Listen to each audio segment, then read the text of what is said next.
What's up, guys? It's the Faruqi brothers back with another Built Different stream. Today we got a whole bunch of topics from DC to Marvel to Space Jam to Godzilla. We got a whole lot to discuss. So let's talk. Let's start with the biggest topic I think that the fans are going to be most interested in, which is we got some official Green Lantern concept art of John Stewart from Zack Snyder's Justice League. Let me just put it out there for you guys. Where is it? All right, here it is. So this is an official art. The credit from the artist will be in the description. And basically, listen, let's call it what it is. A lot of us, we've been talking on this channel a lot that Green Lantern was always going to be a big part of, as we see ambulances passing through my street, but Green Lantern was going to be a big part of Justice League.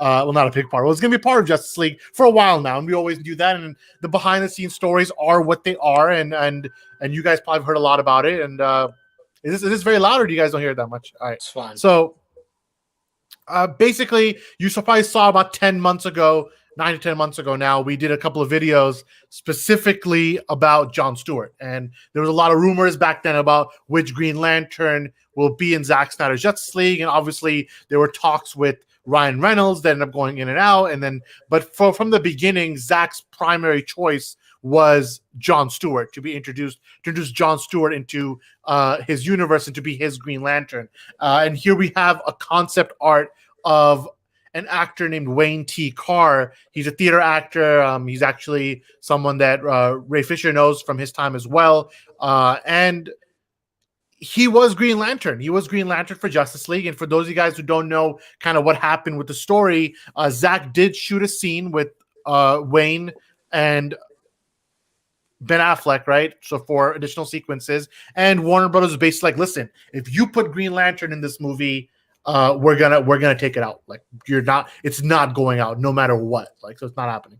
So then Zack was like, all right, we'll go with just Martian Manhunter. Then he knew at this point he couldn't fight too much about it, knowing that, the fact that Justice League is even coming out is a pretty big deal. So we ended up getting what we got, which is Martian Manhunter. Still a great scene, but I think it's interesting to note that originally the concept was very much for Green Lantern to have a say. And Umar, for you, I mean, we obviously, let's call it what it is, that we grew up with Justice League, the animated series, in which John Stewart is the Green Lantern of that show. And now we know that Zack wanted to do it, but now here you are, you're seeing a look, you're seeing what the costume would have looked like. Do you feel like, man, what a missed opportunity? Or do you feel like, hey, we still got Martian Manhunter, all things considered, it's not too bad of a compromise? Where do you stand on this? I think I feel a bit of both. Of course, seeing Martian Manhunter meet Bruce Wayne at the end was an amazing thing, because obviously Martian Manhunter is a big part of the animated stuff that we grew up with. But also Green Lantern. I mean, Green Lantern is a fan favorite. Obviously for us, we love John Stewart's character, so it would have been cool. It would have been, as kids that grew up with it, would have been pretty exciting to see. I do think it's a very big missed opportunity. Because the Green Lantern, if you look at the Snyder Cut, Zack Snyder's Justice League, from start to finish, the lanterns are it's like the one thing that isn't kind of there. If you really, everything else of the DC lore is kind of in it. I mean, freaking Desaad is in it, but we don't have Green Lantern. So Green Lantern, I feel like it would have been cool to just have him show up and meet Bruce. It would have just kind of tied everything together in terms of the beings from the stars, as they say. In the movie, it would have been cool, but yeah, man, like, it is what it is. I could go off right now. I could rant right now about one of this, but I won't.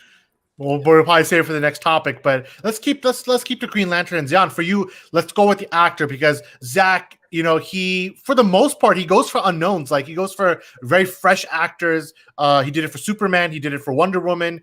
He did it for, I guess that's the only two, Ray Fisher. So for as cyborgs, we picked newcomers. He picked new actors with limited experience beforehand to go into these huge roles. So now you have Wayne Carr, who is very much a theater actor like Ray Fisher was. So when you see this, he's picking another kind of an unknown person of color, black actor take over.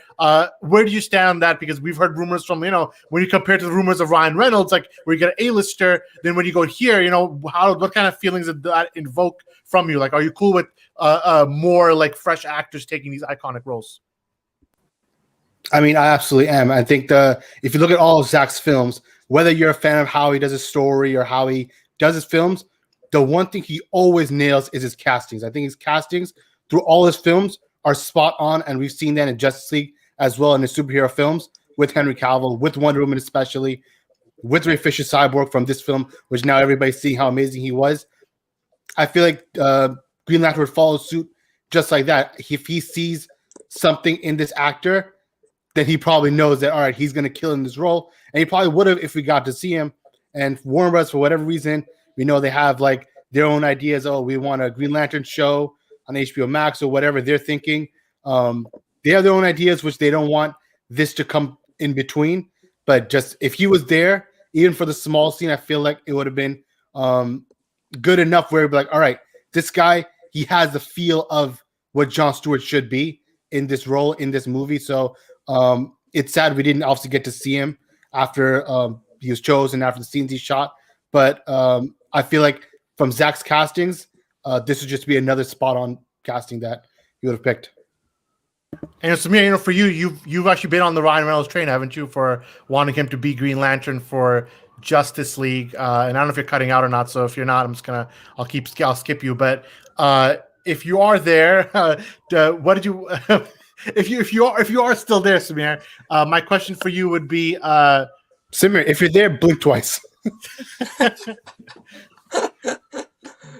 He's in now. All right, so, but I'll just take the rest of this topic and we'll move on to the next one then. So for Green Lantern, as another ambulance passes, but for Green Lantern, I also agree with both of you guys. Number one, that I'm okay with the film we got. The fact that we're getting Martian Manhunter with Bruce is an absolutely wonderful scene, but I do think that there's a bit of a missed opportunity of having Green Lantern Jon Stewart show up. Now, again, from what the studio told Zack, it was pretty much that we have all these huge plans for Green Lantern, and we do not want you using any of them, meaning no Hal Jordan, no Jon Stewart. He did use the alien Green Lantern, as I don't know if how loud that siren is, but yeah, there was Jon Stewart. There was an alien Green Lantern in the history scene, but none of the iconic lanterns. I mean, we saw Dead Kilowog for a second, but none of the iconic lanterns that we're known to love over the years as big fans, right? So you should let this pass first. We barely hear you. All right. I could. It's fine on my end. Sorry, this is loud. Louder than normal, but it's New York City. I say this all the time now, isn't it? It's New York City. Yep. This is a behind the scenes look. This is a behind the scenes look at stuff that this happens when you live in Gotham, right? What do you want me to say? But so that passed. All right. So let's jump into Samir, do you have any thoughts on Green Lantern, or do I just do I skip you completely? I mean, the suit looks really nice. All we needed is Ryan Reynolds to come back. I mean, even with the HBO Max series or whatever they have planned, they could make it. They could have made it work with the multiverse or whatever they have going. But yeah, definitely missed opportunity. Yeah, I completely agree with that. And if there was, I think, best case scenario, if we had everything work out, we would have had both Ryan Reynolds, Hal Jordan, and Jon Stewart together meeting Bruce, the two of them, which I think would have been probably the ultimate version of what that scene could have been. So let's move on to that. Talk some Warner Brothers. Let's talk about Warner Brothers' direction with DC. And in this case, it's going to be the two cancellations. Two movies got canceled from the DCEU slate this week. Number one was Ava DuVernay's New Gods film and James Wan's The Trench movie, right? So this is interesting, and I'm going to give you guys some quick background information before we move forward. But as Samir is frozen again, but it's all good. Some quick background information on this. New Gods in particular has been in development hell for a very long time. Between what I'm hearing, multiple script rewrites, between back and forth notes on where they want this film to go. Umar, are you gone? Like, you're not even there anymore. Let's call it what it is.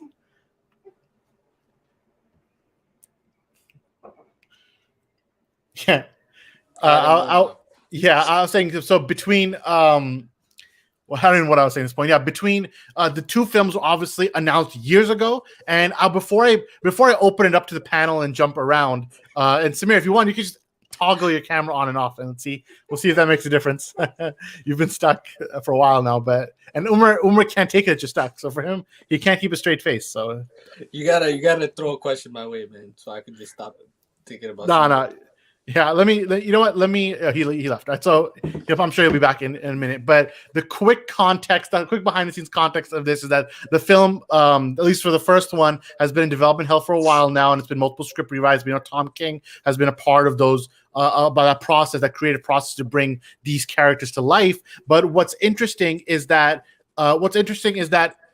when Warner Brothers announced that this movie is getting canceled, for New Gods in particular, the reason they gave was that because Darkseid showed up in Zack Snyder's Justice League, we feel like there needs to be a break between using the characters, and because of that, the movie's canceled. When we know, as people who've covered this franchise, that's not the reason why, and this movie's been announced for 3+ years, and they did nothing with it, right? So, and they just want to find any reason to throw it into garbage. And then you have The Trench, which was also announced the year after Aquaman came out. I mean, Aquaman came out in December, so that beginning of 2019, we got the announcement for The Trench, which obviously had some even the announcement was a little controversial from fans, and we had a bunch of time joking around with it. I mean, Samir was obsessed with it, but the rest of us were like, is this needed or not? I don't know. But so we're gonna get to New Gods in a second. I feel like that's a more serious topic, but for The Trench, we have to go to the resident Trench fan, which is Samir. So Samir, you've said every time we talk about most anticipated DC movies, you say Trench is number one and everything else after. But now The Trench got canceled. So what was your reaction when you heard that movie's canned? I mean, now they definitely don't know what they're doing. Like, who didn't want the Trench movie? Everybody wanted this. Everybody wants this. They just don't want to give people what they want. So you're on our side. You've come to the dark side of Warner Bros. Doesn't know what they're doing with DC. Of course, yes, true. Right. I mean, at least the budget's going to Space Jam. So let's hope, and we'll get to Space Jam in a second. But Umar, you know, we heard this excuse now about how Zack Snyder's Justice League is to blame, and someone else actually made a rumor, absolutely asinine in my opinion, that the reason they canceled it is because they thought the Snyder fans would be too toxic about the movie. So because of the fans, they canceled it. So one person is because the movie they canceled it, one person is the fans that canceled it. We know how business works. That's not how business works. So Umar, when you hear this and you hear kind of the narrative shifting, I mean, what was your first reaction? I mean, my first reaction was that not really surprising. A lot of the projects they announced never really make it to, as you said in one of our private chats, camera stage. I feel like they announce these movies only to axe them later when it's like convenient to axe them. If the fans are, you know, hashtagging something or something's happening, they want to drop something, and they do it very convenient. It's always like a method to like how they want to do it. And I think honestly, it comes off as disorganized and confusing to the majority of not just the fans, like the fans that you actually have made for the past few years, but also to the normal general audience. They're like, bro, like what is happening? Like what's the vision? Like there isn't one. And even the movies that are being announced now, like Static Shock and this plans for a Supergirl, although her plans might go through after what we see in The Flash, there's just a lot of disorganization on Warner Brothers' part. They said they want to do a multiverse, right? That's the model that they're working with now. But then they don't want to actually announce the films that the fans want. So the fans have been asking for Justice League 2 and 3. You haven't heard anything on that except Ansarnoff say that the fans were going to disappoint you. And also that, you know, we're not doing... there's a free Suicide Squad movie that came out that you could literally release the air cut. There's so many things you could do in that world, but you're not doing that. And then on top of that, you're canceling the films that you were originally going to do. So it's stupid. It's stupid. And yeah, Black Adam, yep. Like it was announced 8 years ago. That's actually true. It was announced in 2014, the movie. It's still not out. So I mean, Marvel, at least when they announce something, I mean, it's either in a big slate or they put it out there. And speaking of slates, I mean, again, DC's not smart enough. Warner Bros. Not smart enough to actually do a official slate reveal the way Disney does it with Marvel. But fans created a slate, and let me just show you a general picture of how DC's looking going forward right now. Right, so you have. Let me just move this banner so it's a little easier to see.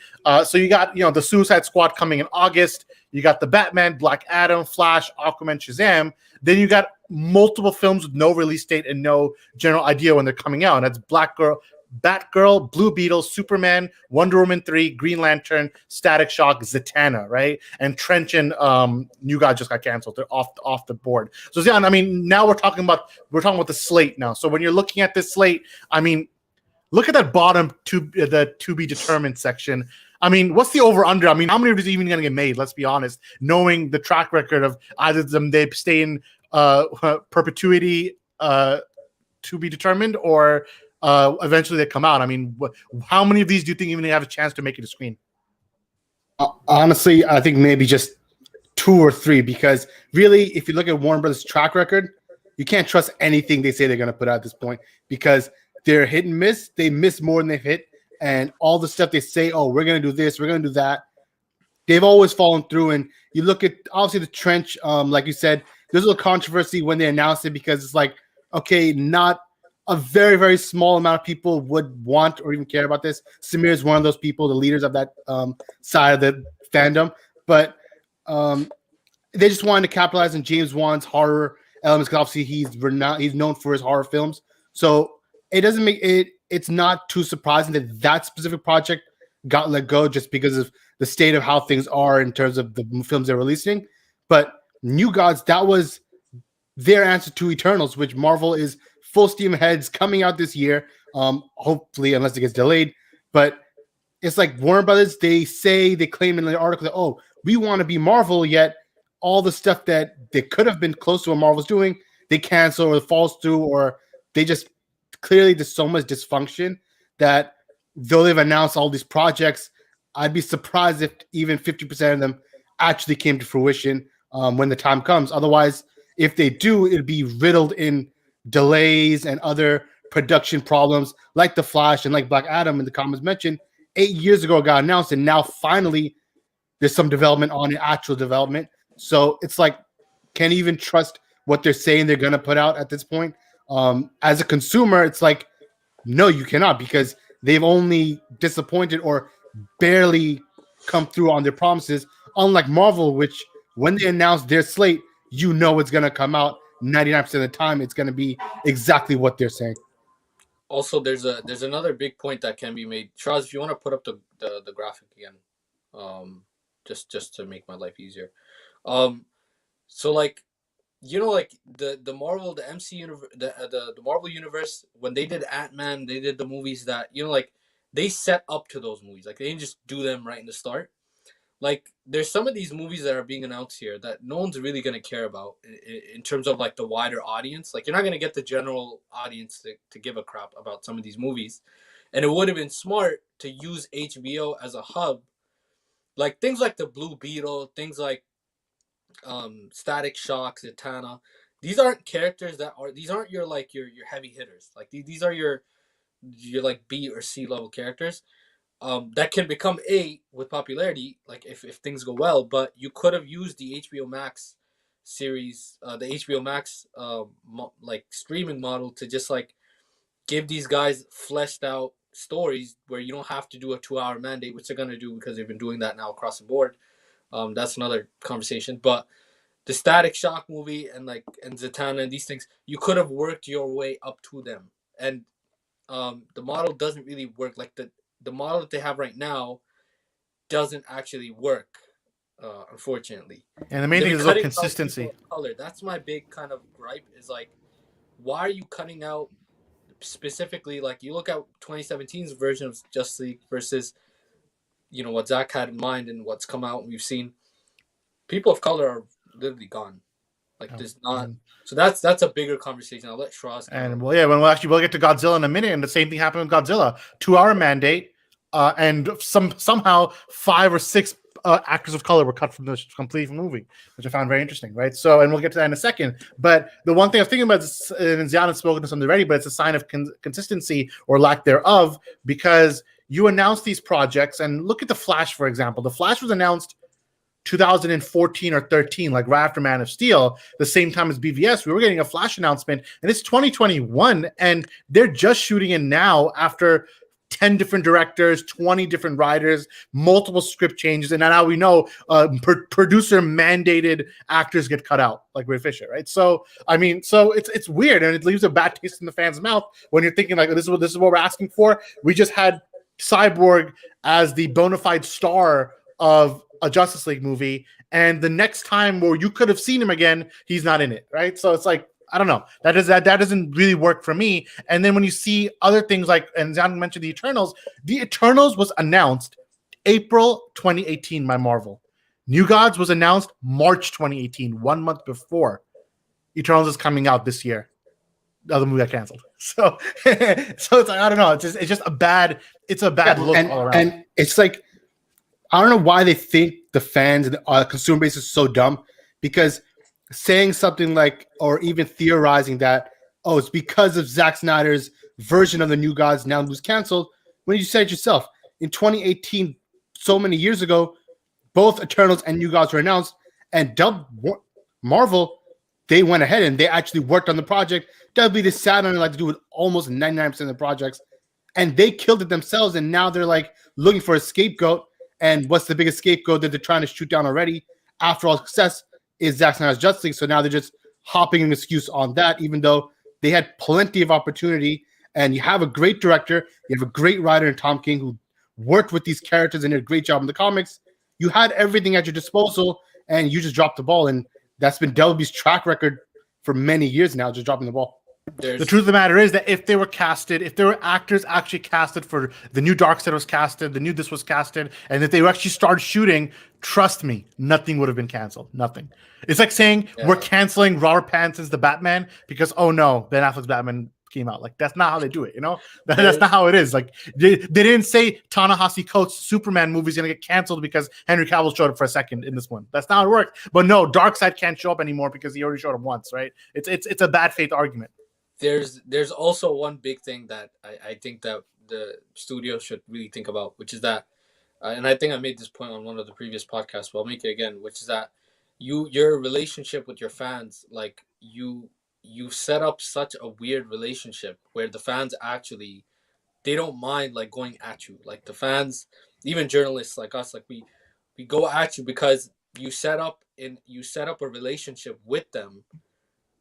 That's one of distrust. That's one of like, you don't want to. It's not only that you don't want to give the fans what they want, but those very fans are now going to compare. They're going to compare the Blue Beetle movie. They're going to compare, and the thing is, and now you've actually given those fans that were comparing things and they were going to do things like that, you've actually given them more leeway. When you cancel these things and you blame it on Zack Snyder's Justice League, that's not going to stop them from comparing Zack Snyder's universe to like the future movies that come out. It's going to make them more emboldened because you acknowledge their presence. You acknowledge that they actually exist. So it's actually not going to help your cause. And this hashtag that's been running now, Restore the Snyderverse, is actually only going to catch more fire. There's no, it's no surprise that the Ann Sarnoff statement came and then the Snyder Cut fans went ballistic. And when I say Snyder Cut fans, I actually mean the general audience went crazy, like a million tweets or whatever. So nothing's going to change. Like even Robert Pattinson Batman might be the greatest Batman ever, but people are still going to want the Nightmare Batman. Like it's going to happen. Like people are going to continue on, and you just embolden the fans. Like you actually haven't. If the idea was to like throw water on the fire, you just threw gasoline instead. Exactly. And another point is that they keep pushing this idea of multiverse, yet they're having a problem with there being two different versions of the New Gods. Like, all right, Zack Snyder did his version. How would that in any way affect Ava DuVernay's version of the New Gods when there's the whole multiverse aspect? That could just be another Earth in the DC multiverse. So it's like, what are they? Even they don't know. They're showing themselves that they're showing to us that they themselves do not know what they're doing. And clearly they have no idea what a multiverse is, because the whole idea of it is that you have multiple versions of the same characters existing. Now they can exist for Batman, they exist for Superman, since they're announcing Superman, but for some reason, because Zack Snyder used Darkseid and other New Gods characters, now this film can't work. Clearly, it's just a bad look from WB, and they're a great director, a black director, and now they cut her project out too on this very, very flimsy excuse. And it's just pathetic to see how they're trying to like scapegoat around it. It's funny because they, and you know how they made this huge statement again and again and again. Justice League is not canon. It's nothing to do with what our future plans is. Well, if that's true, then just do your future plans. I thought you said it's not canon. So why are you canceling another Darkseid movie? Just do it. So it's like, where are you guys going with it? And the whole DC fandom now doesn't make sense because all they talked about at fandom was multiverse. None of it happened. That's actually a funny meme I'm gonna throw out there that it's like blame Darkseid's inclusion for Justice League, her complicating things, and Justice League isn't canon. Brag about the multiverse. Like they press both buttons. Like like you can't have both things simultaneously. They contradict each other. But Samir, where do you stand on this? Because usually you'll hold fans to the fire when it comes to, hey, if you guys aren't like behaving right, then this is not supposed to be being done. But at the same time, when you're blaming a cancellation of a completely different movie on it, that's kind of, again, doesn't really make sense to me. But where do you stand on it when you hear that both these movies got canceled because of the Snyder Cut, apparently? I mean, it's really expected. Really, the Trench being canceled is less expected because it's so out of left field. It's so not bigger picture that you expect them to just go full on and make it because nobody wants it. So even low budget, put it on HBO Max. Exactly. Yeah. So I mean, let me see some of the comments. So someone said, the wave of canceled films and desperate attempts to reboot everything reflects the inconsistencies behind the studio's work. And I would tend to agree with the statement that there's a level of inconsistency. There's a level of a general of not knowing what to do. Like they're getting confused. And maybe it's because there's too many people in the kitchen. There's too many chefs in the kitchen trying to put their vision in. Maybe Hamada has one version of what he wants to do, and Sarnoff has another version, and Toby has a different vision of what to do. But it does seem like it's not working right now. It could be. It could also be that you're putting like Kevin Feige is a businessman, but also knows the material and loves the material. Right? He actually knows the MC. He loves Marvel. He loves their comics. He knows what he's doing there. Walter Hamada is a bad businessman, to put it plainly.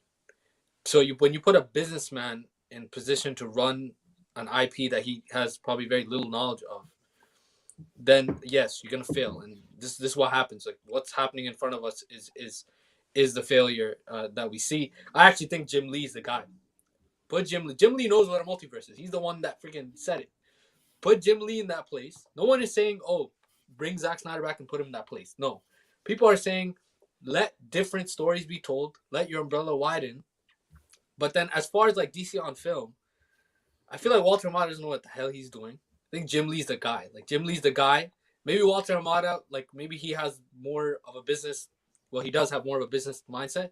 He can look at that side of things. You don't have to. I'm not even saying like, oh, fire him or whatever. Okay, I don't know the guy, but Jim Lee should. I really do feel like Jim Lee should be handling like the vision aspect of it, because I feel like he actually is more competent when it comes to making those decisions than someone that doesn't know what they're doing. Like that's what we see. Like you can only go by what's apparent, and what's apparent is that the man's struggling. Like he doesn't. Yeah, there's a level of confusion, there's a level of struggle, there's a level of just not knowing what your audience wants, which is like, this is business 101. You know what your consumer wants, right? You're not gonna give them something they don't want, and if they're asking for something a lot and you have it in your tools, like for example, you own the DC Comics IP, you can make whatever you want with DC as long as you know the general audience is going to buy it and pay for it and make a profit. Therefore, good business is done. Now, if the general audience just tweeted 1 million times that they wanted to see something, and you're saying, prepare to be disappointed, that's not good business. Like it's bad business, and that's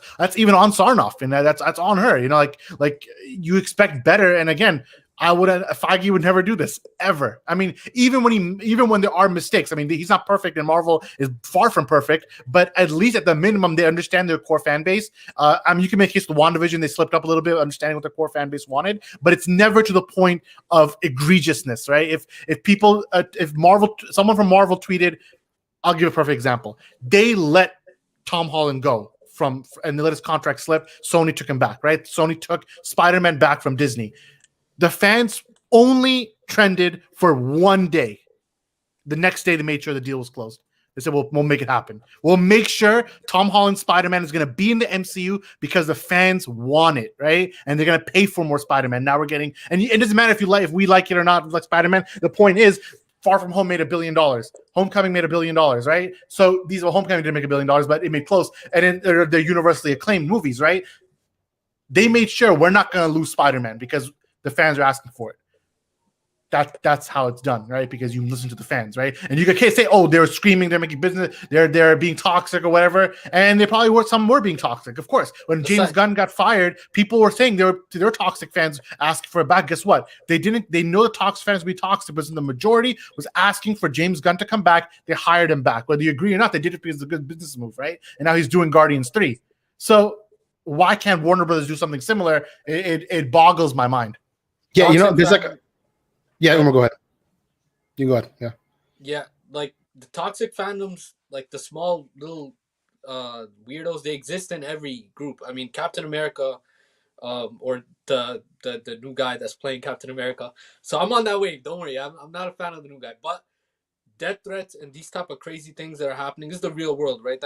That actor is like, he has a life, he has a family. Like these death threats that are happening is completely stupid, but you don't see the studio embolden that group of people by saying, oh, this group of people exists. You just like threw gasoline on that fire. They know you just acknowledge them. They don't do stupid stuff like that. And Kevin Feige, another point I want to make is like let's not even trip. Like what Kevin Feige's done with the MCU is a billion times better in every single fashion, whether it's business wise, even like the stories. Like let's not even trip. I'd rather watch Ant-Man and the Wasp than Blue Beetle. I'm gonna say call what it is. And you know why? I'm gonna have to disagree with that because now, Blue was actually a pretty cool character. Because, let me I tell you think why. you've seen Ant-Man and the Wasp. They built their universe up enough to where when they would give you that, it's okay. Like it's okay. Like you know what? It's not gonna be a character study of the Wasp, but it's gonna be whatever. Like Go ahead, Sam.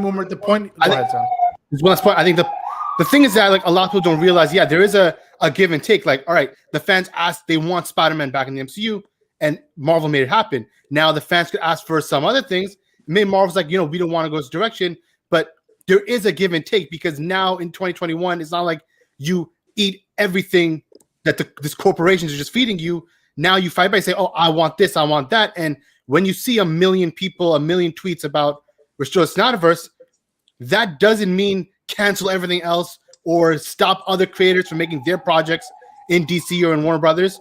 It's like, all right, you talk so much about multiverse, let us have everything. All right, 1 million tweets restoring Snyderverse. Let us have that on HBO Max. Let the films be whatever W wants to have, or let W do whatever they want as well on top of that. But like, if such a huge audience base is asking for something and you champion or you're saying, all right, multiverse this, multiverse that, then okay, then show us multiverse, give us all these characters, give us what we're asking for. But that doesn't mean cancel everything else you're doing.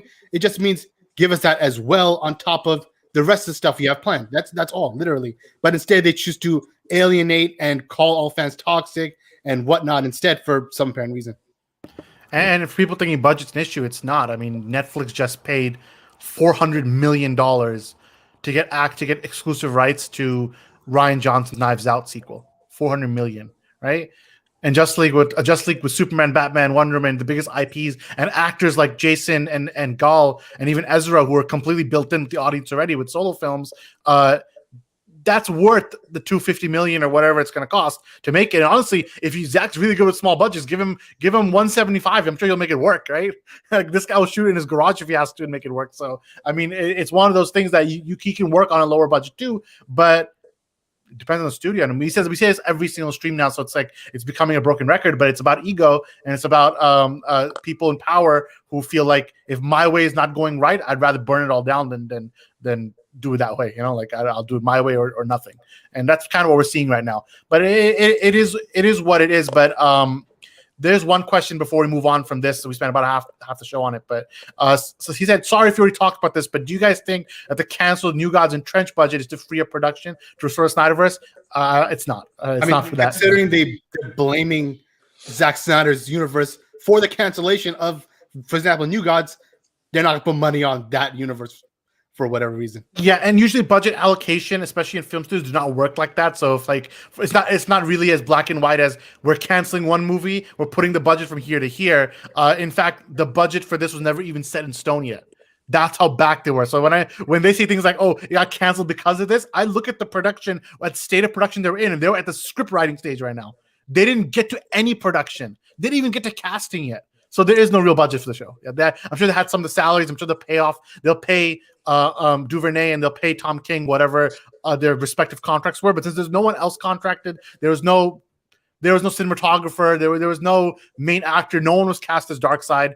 It's not something that's necessarily gonna be relevant, right? So yeah, I think this is a pretty good discussion, and we're probably gonna shift from here to another corporate product. But so let's jump into you know what? Let me switch a topic around, because I think while we're serious, let me jump to another serious topic, because one of you guys mentioned the cutting of people of color, and it was Umar, I think. So let's talk about Godzilla vs. Kong spoiler talk. We'll lose in two parts. We'll do it in one part, which is the WB part. We'll continue that first, then we'll talk about what we thought about the movie and spoilers. You guys heard our non-spoiler thoughts early. So for you guys in the comments, if you guys have not seen Godzilla vs. Kong, we're going to be getting to full spoilers of versus who wins.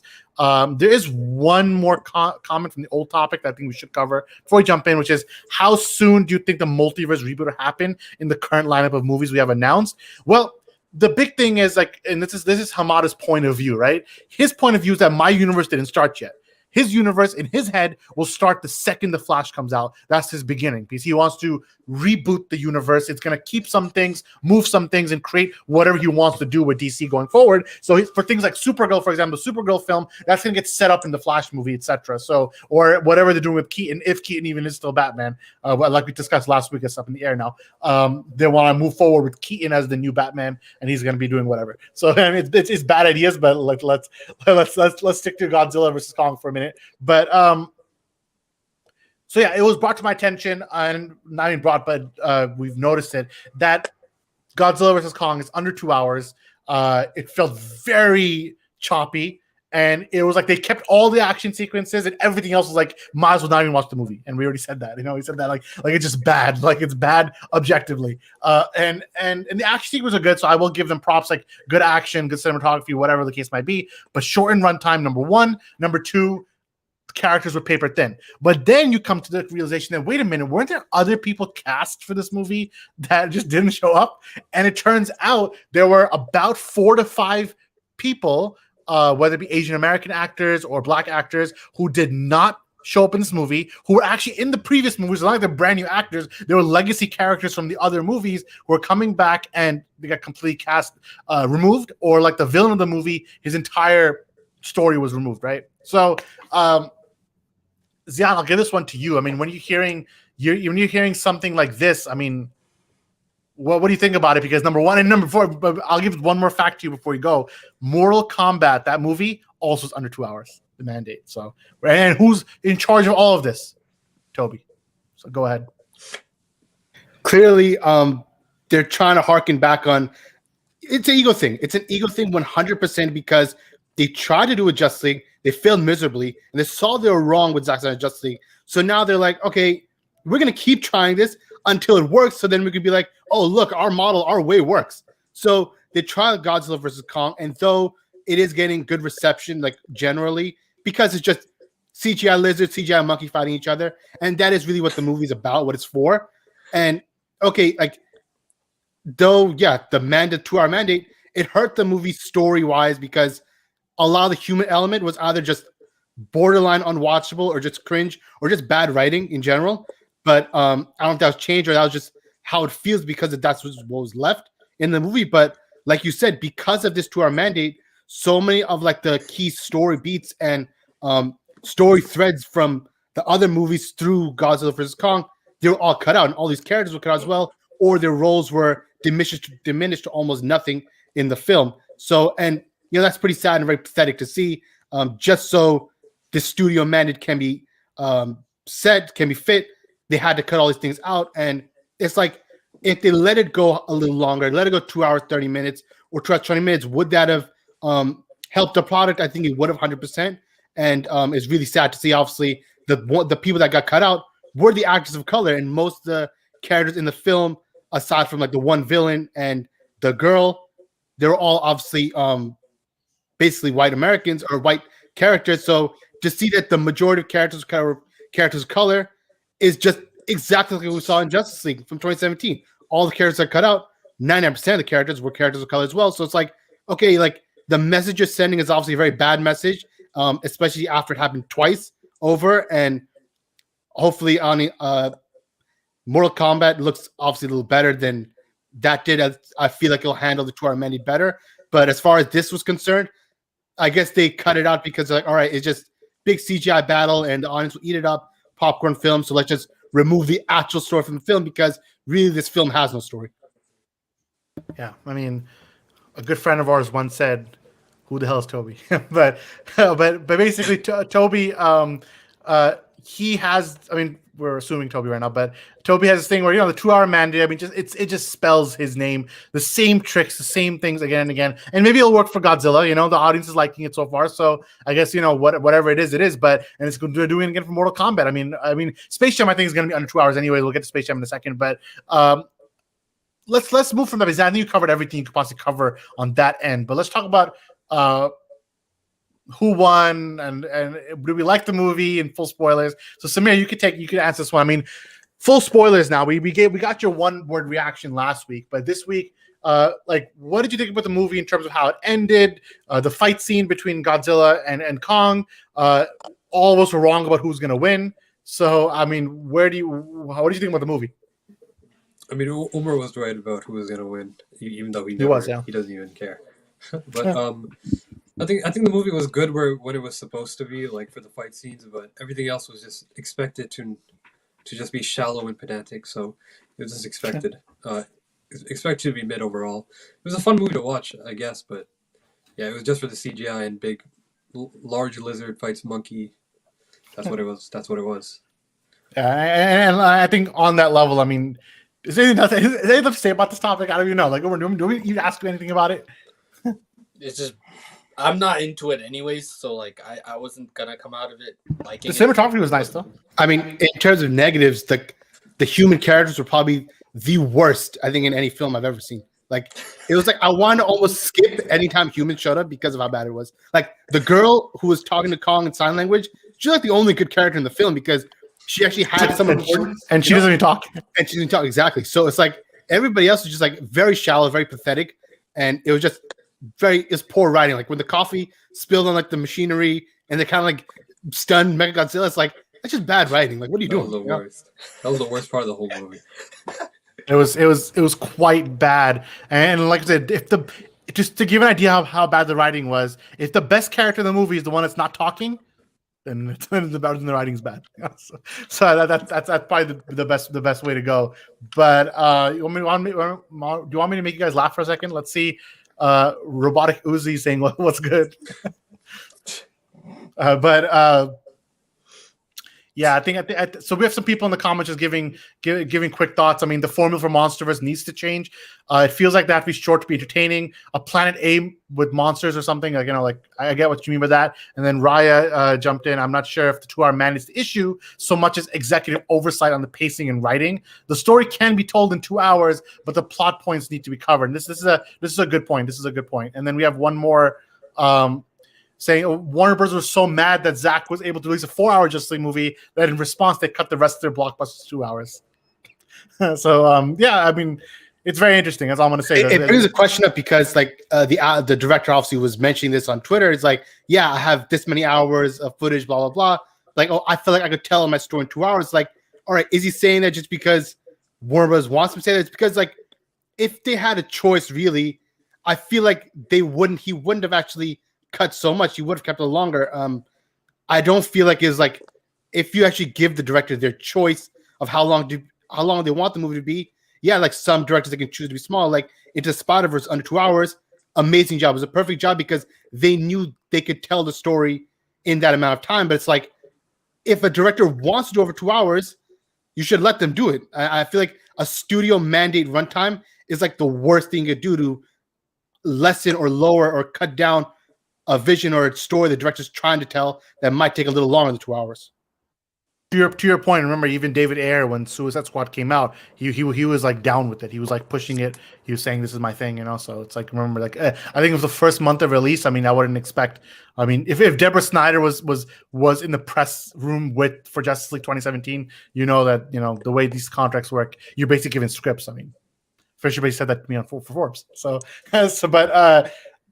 so let's move to Space Jam, and I think we're going to take a little lighter topic now, jumping out of the heavy hitters that we had. But Space Jam: A New Legacy, the trailer just dropped yesterday, so we're covering it today, and we've had multiple debates about Space Jam on this channel about how good the first movie was, how good it maybe isn't for some people on this panel, but across the board, we do have a sense of nostalgia for it, and now we have a movie with LeBron coming out this year.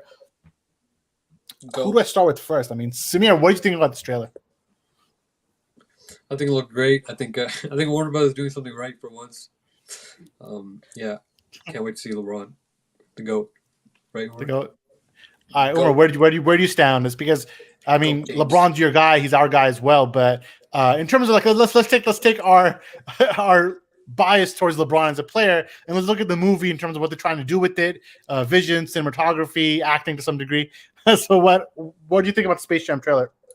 I think it's cool. I mean, I think the CGI, and obviously that's the main part of this. Like, it's not really gonna be any like deep story or anything, but the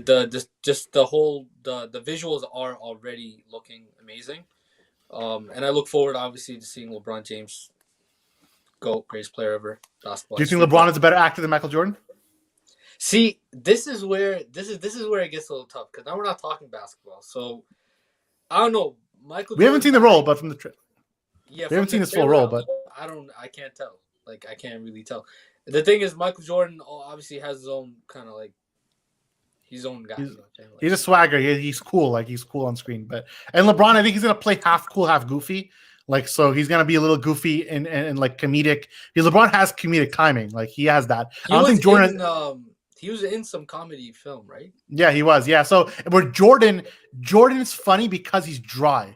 Because Jordan has the comedic bone in his body. So Jordan, you bounce the comedy off him because he doesn't smile. He just kind of he's just there, like he's just like too cool to be there kind of thing, right? But LeBron, LeBron's very embracive of it. So you see LeBron's gonna laugh and joke and be part of it. Where Jordan, he's very straight faced. Even when he landed into Looney Tunes world, he was not like, he was very like just super focused, even though Bugs Bunny and everyone next to him, right? What I think is LeBron, like, then this is an interesting point, we're gonna get to it, where they went cartoon. Like, when he enters Looney Tunes world, he turns to a cartoon also. Whereas in the original Space Jam, they keep him live action the whole time, which I think is actually a mistake, personally speaking. But Zion, I mean, you're the one we're all waiting for on this, because you have all these hot takes about the first Space Jam, which means, and you also said that you think this movie is going to be like Thunderstruck, which is one of the worst sports movies ever with Kevin Durant. So now you see the trailer. Do you change your mind on this? I think, to quote, I think Steve Colbert, one of our good friends, he said on Twitter, he called it, I think it's an echo, but he called it Ready Player Brawn. And that's basically what this is, a play on Ready Player One. It's just a CGI, I don't want to say mess, but like a CGI medley of all of Warner Bros. Properties. So it's like basically like an advertising film. And it's like the best parts of Space Jam, at least for me, was the human element, was when Michael was playing golf with Larry and all those guys. It's the opposite of Godzilla. For Godzilla, you want to see the lizards. Exactly. It's the opposite of Godzilla. And what Space Jam is doing is what Space Jam 2 is doing, is what Godzilla did, where it's like, all right, Godzilla and Kong was giant lizard, CGI lizard versus giant CGI monkey. Now it's just, all right, LeBron with CGI Looney Tunes and characters playing basketball. But like, the Looney Tunes part was the worst part of Space Jam, in my opinion. And now that's basically all what this is. At least from as far as the trailers show, it's all about the human element for me. So it's like, if there aren't actual character interactions between real people, like there were in Space Jam between Charles and Patrick and all those guys, like that's what was good. That's what I enjoyed and I liked. But this does not seem to be going that way, and it's just like big CGI basketball with Warner Bros. Advertisement everywhere, subtly or not subtly, or wherever we want to take it. But it's all their characters, all their properties. So it's like,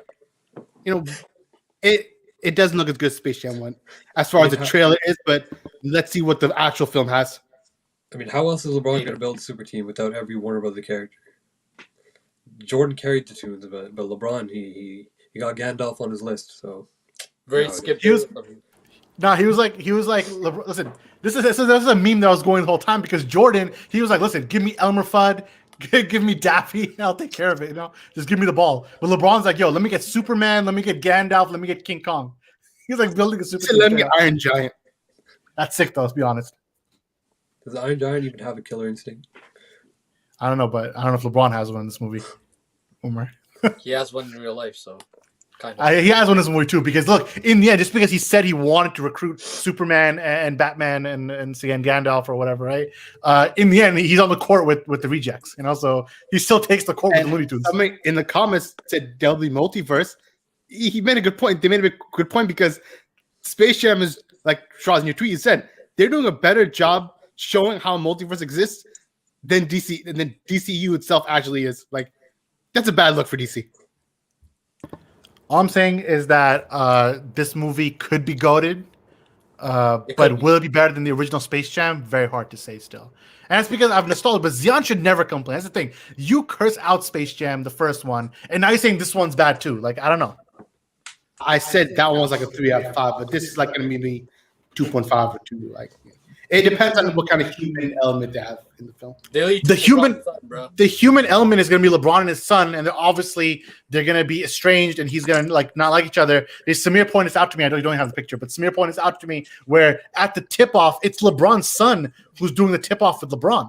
So I think LeBron's son's going to be part of the bad guys. That's actually part of the problem because and they're going for like a nice sappy story, family oriented. But like the original Space Jam, it was very sarcastic between all the real the real people in the film, and that added to the humor. It was like, I'm telling you, it was the best parts of the film when it was just the real people: Charles, Larry, Michael, Patrick, all those guys. Those are the best parts of films.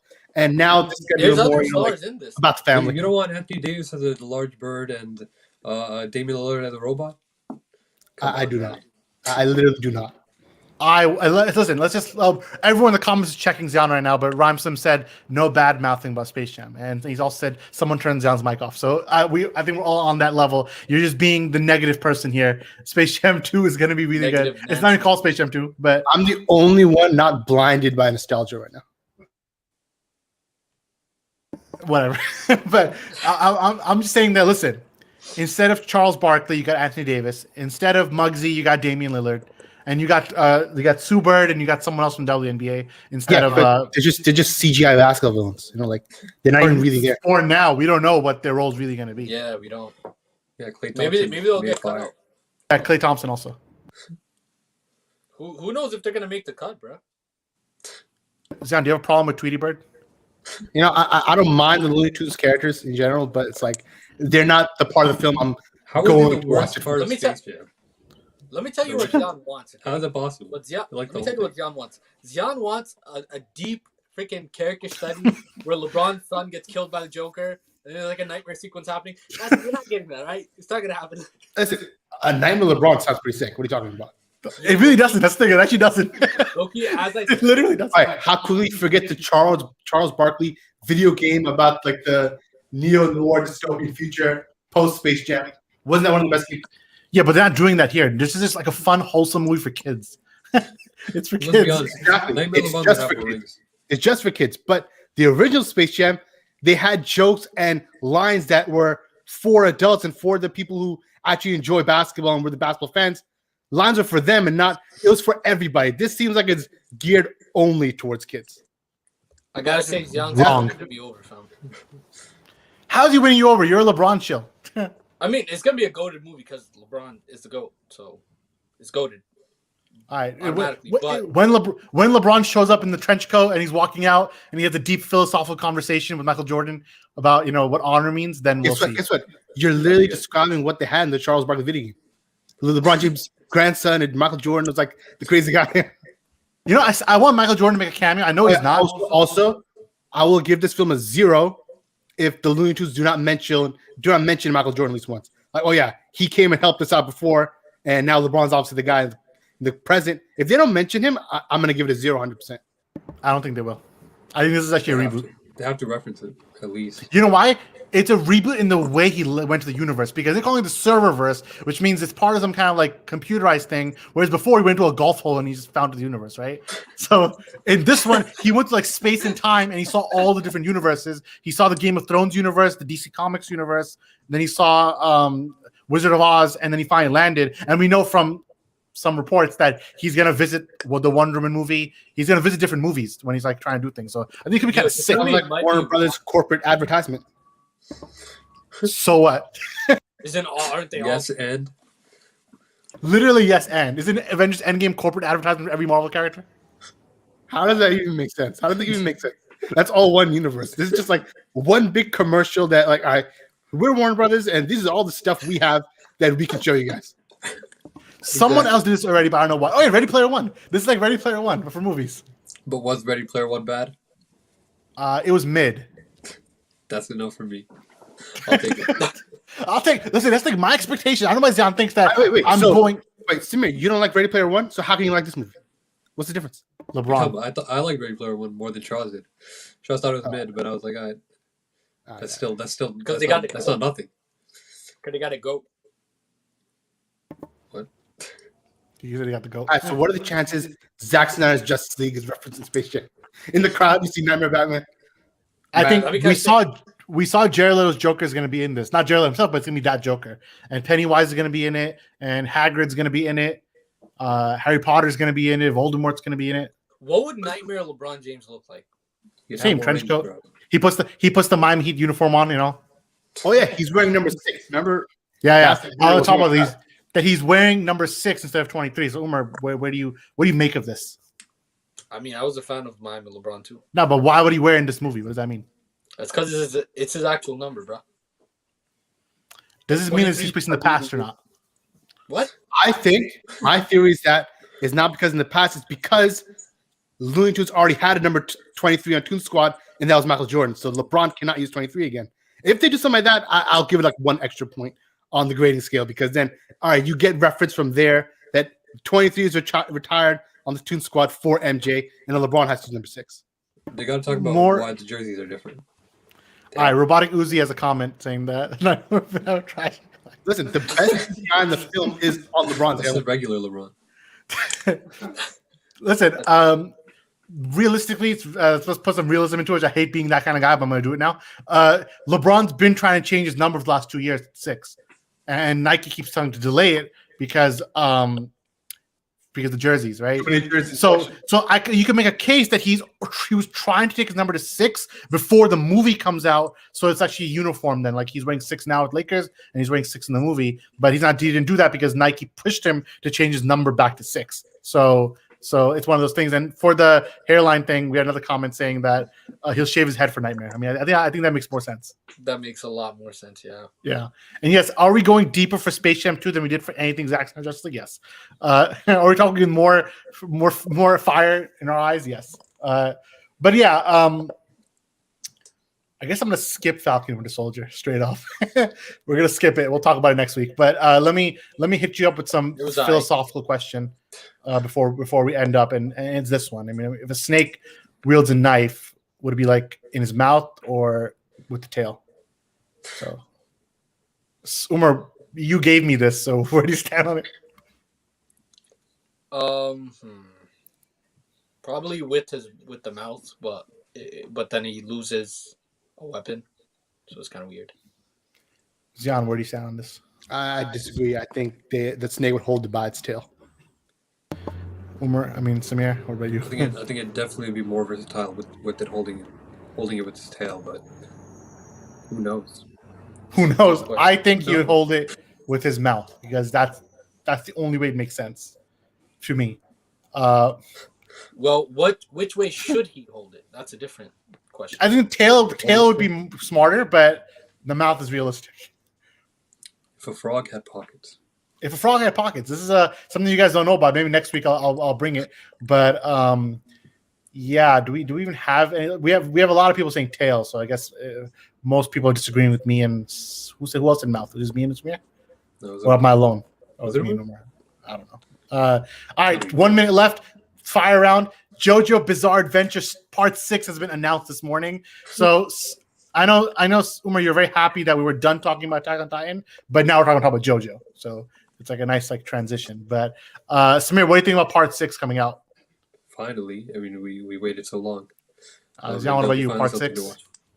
I honestly am surprised. I just hear it was on like One Punch Man level development, so I thought it was never going to come out. But I'm pleasantly surprised that it finally is. And if I had a few more minutes, I was going to do a final season like review, but I didn't even say that next week also. All right, 5 out of 5. There you go. 5 out of 5. What do you give it, Samir? 5 out of 5. I give 5 out of 5. Umar, where do you give it? You watched 2 episodes. You got to rate it now. 5. 5 out of what? 10. 5. Oh, that's not right. No, that's not right. 5 out of 5. All right, we're all on the same level here. We're pretty much done, really. I mean, do I have anything? I'll leave you guys off with this outro clip, and we're just gonna end it right there, so that we won't even have a chance to react to it. All right. So from myself, from Zion, from Umar, and from Samir, we're the Faruqi brothers. We'll see you next time, and check out this clip. Peace out. As fella to win in this league, you need all hands on deck. Good call. Check it. The ref should have checked his self. He was trash all night. Only thing we can control there is ourselves. Forget the ref, the fan, even the opponent. Handle your business.